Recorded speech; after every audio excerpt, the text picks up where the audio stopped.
এটা বাড়ি, এইটা বাঘ। আচ্ছা, বাড়ি দিয়ে আমরা কি করি? থাকি, বসবাস করি।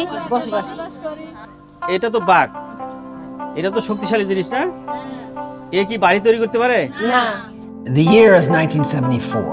The location is a remote part of northern Bangladesh.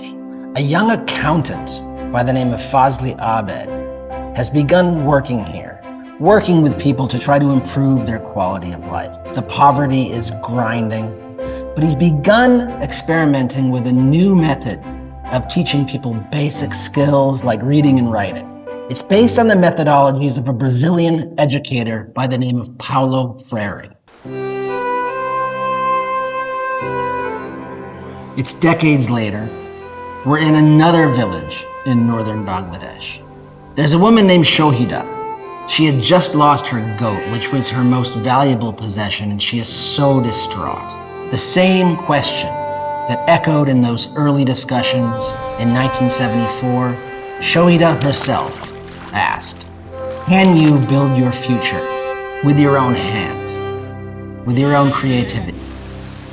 Abed spent his whole life making sure the answer was yes. Fazle Hasan Abed was born in 1936 in a small village in Sylhet district. He went to Glasgow to study naval architecture when he was about 18. Picture a man with a three-piece suit, quoting Shakespeare at the club. That was Abed. When he finally came back from the UK years later, he worked in the finance department at Shell Pakistan. He solved problems the same way an accountant would, with data, with metrics. He really felt it the way a poet does. November 12th, 1970, the Bola cyclone. In a single night, 500,000 people lost their lives. That was his moment of awakening. Then came 1971, the Liberation War.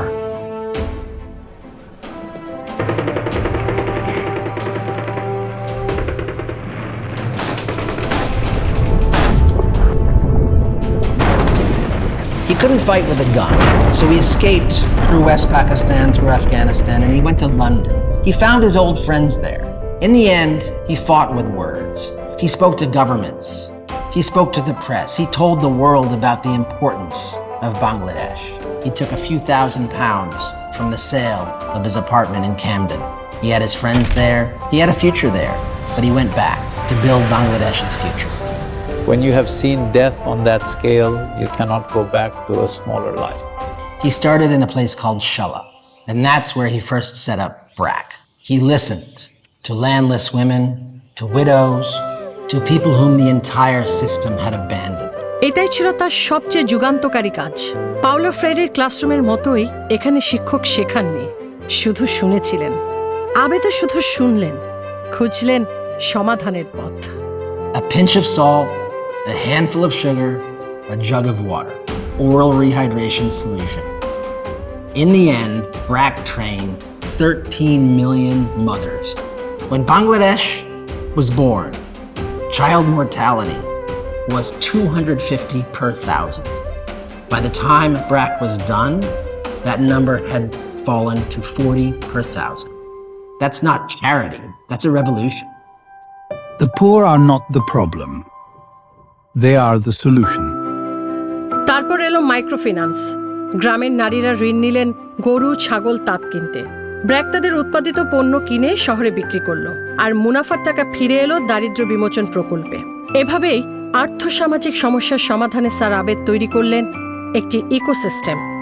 প্রতিষ্ঠিত হলো BRAC bank, BRAC university, আড়ং সহ অসংখ্য বহুমুখী প্রতিষ্ঠান। Abed saw a gap. He saw entrepreneurs with big ideas, but they were too big for microfinance and too small for commercial banking. He called them the missing middle. So in 2001, he started BRAC Bank, not to make money for its shareholders, but to serve that missing middle.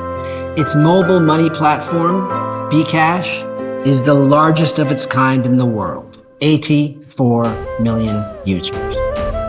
Every taka that BRAC Bank earns goes back into the schools, the clinics, the livelihoods. It's the circle of hope.